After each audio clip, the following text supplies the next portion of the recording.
योगी आदित्यनाथ जी क्योंकि किसी पीठ के महंत है इसकी वजह से वो मुख्यमंत्री नहीं है, क्योंकि वो काबिल है, क्योंकि उनमें क्षमता है, इसलिए वो मुख्यमंत्री है। यही तो हम कह रहे हैं कि किताबी और काबिलियत और क्षमता देखिए महिला की, ना कि वो हिजाबी है या हिजाबी नहीं है। और जो भी प्रधानमंत्री बनेगा उसको भारत माता की जय और वंदे मातरम कहने का उसका जज्बा होना चाहिए। मुझे तो बड़ी उम्मीद थी, और आपके पार्टी में तो उदाहरण भी है।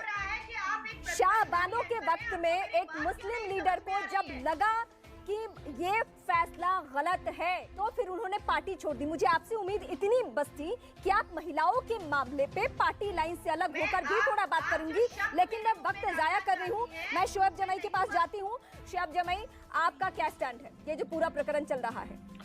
देखिए रीमा जी, आज हम जिस मुद्दे पर चर्चा कर रहे हैं वो ओवैसी साहब का वही बयान है जिसमें उन्होंने सिर्फ ये कहा है कि हिजाब पहनी जो बच्चियां हैं, मुस्लिम समाज में कई लड़कियां हिजाब पहनती हैं, पूरे देश भर में होता है, उनकी भी ख्वाहिश है और वो भी देश की प्रधानमंत्री बन सकती है। राइट, आज हम इसी मुद्दे पे सिर्फ बात करेंगे, कोई इधर उधर की बात। बिल्कुल बिल्कुल। उत्तर प्रदेश के मुख्यमंत्री हैं योगी आदित्यनाथ, मुख्यमंत्री हैं, संवैधानिक पद पर बैठे हुए हैं, पूरे देश की जनता ने, प्रदेश की जनता ने उनको चुन करके वहां भेजा, ठीक, लेकिन फिर भी वो अपने भगवा हिजाब, भगवा जो उनका जो चोला है, उनका मजहबी, उनका धार्मिक जो है, धार्मिक अनुष्ठान हो, मंदिरों में पूजा हो, सार्वजनिक स्थलों पर वो अपने धर्म की बात करते हैं, हिंदुत्व की बात करते हैं।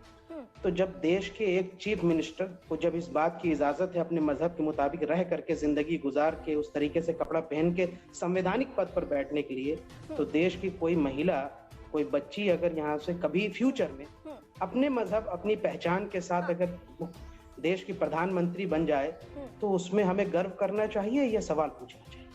नंबर जी जवाब दीजिए। नंबर मेरे पास मैं आपको छोटा एग्जांपल, लेकिन मैं पहले शहजाद जी से, क्योंकि योगी का जिक्र हुआ है, तो आप ही जवाब दीजिए। जी रीमा जी, किसने रोका है हिजाबी महिला को प्रधानमंत्री बनने से? संविधान तो सबको मौका देता है। और योगी आदित्यनाथ जी क्योंकि किसी पीठ के महंत है इसकी वजह से वो मुख्यमंत्री नहीं है, क्योंकि वो काबिल है, क्योंकि उनमें क्षमता है, इसलिए वो मुख्यमंत्री है। यही तो हम कह रहे हैं कि किताबी और काबिलियत और क्षमता देखिए महिला की, ना कि वो हिजाबी है या हिजाबी नहीं है। और जो भी प्रधानमंत्री बनेगा उसको भारत माता की जय और वंदे मातरम कहने का उसका जज्बा होना चाहिए।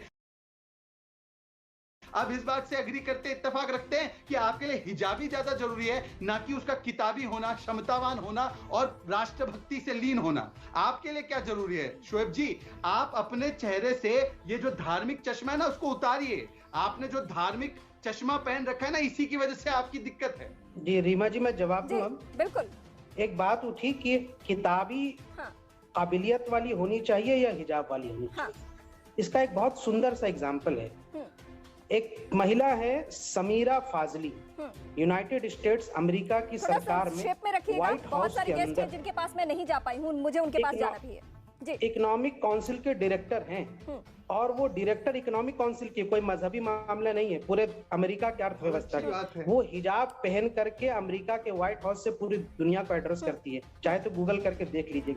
तो जब एक हिजाब चलिए मैं आपको पड़ोसी देशों का जरा सफर करवा दूं। इकोनॉमिक काउंसिल के डायरेक्टर बन सकती है तो हमारे देश में। शोएब जी, मैं दो इस्लामिक कंट्री जो कि हमारे पड़ोसी मुल्क है, वहां की दो ताकतवर महिलाओं का जिक्र मैं करने जा रही हूँ, जिनकी मुरीद मैं भी रही हूँ अपने निजी जीवन में। एक है पाकिस्तान की लीडर बेनजीर भुट्टो, और अभी शेख हसीना बांग्लादेश। क्या इन महिलाओं को जरूरत पड़ी? क्या हमने जब उन्हें देखा या आपने जब उन्हें देखा तो उनके सर पे आपने हिजाब ढूंढा, बुर्का ढूंढा, या फिर उनकी काबिलियत देखी? क्या देखा आपने इन दो मुस्लिम कंट्री की महिलाओं को देखकर? जितना फख्र मुझे शेख हसीना जी का होता है, जितना बेनजीर भुट्टो का होता है, उतना समीरा फाजली का भी होता है। और जो प्रधानमंत्री बनेगी हिजाब पहन के, अगर फ्यूचर में ऐसा हुआ, उनके लिए भी गर्व होगा, सारी महिलाओं के लिए गर्व है। मैं इसमें भेदभाव नहीं करता, लेकिन भारतीय जनता पार्टी करती है। उनका मानना है कि सिर्फ हिजाब वाली महिला का ही इज्जत हो और हिजाब वाली महिला का इज्जत नहीं। सेक्युलर देश है। आप महिलाओं की इज्जत में हिजाब और ये देश सेक्युलर देश है, और यहाँ सबके रगों में सेकुलरिज्म है। हमारा संविधान इस बात की इजाजत देता है कि किसी भी धर्म का, किसी भी मजहब का वो काबिलियत है और वो चुन के आता है तो वो देश का प्रधानमंत्री, वो देश का राष्ट्रपति बन सकता है, बन सकती है। ये हुआ भी है, आप इतिहास के पन्नों को पलट लीजिए। लेकिन आज जब आप हिजाब के आड़ में सियासत कर रहे हैं तो सब कुछ समझ में आ रहा है कि आप क्या कर रहे हैं, क्योंकि देश में चुनाव है और चुनाव पे असर डालना चाहते हैं। आप कहिए खुल के। नहीं,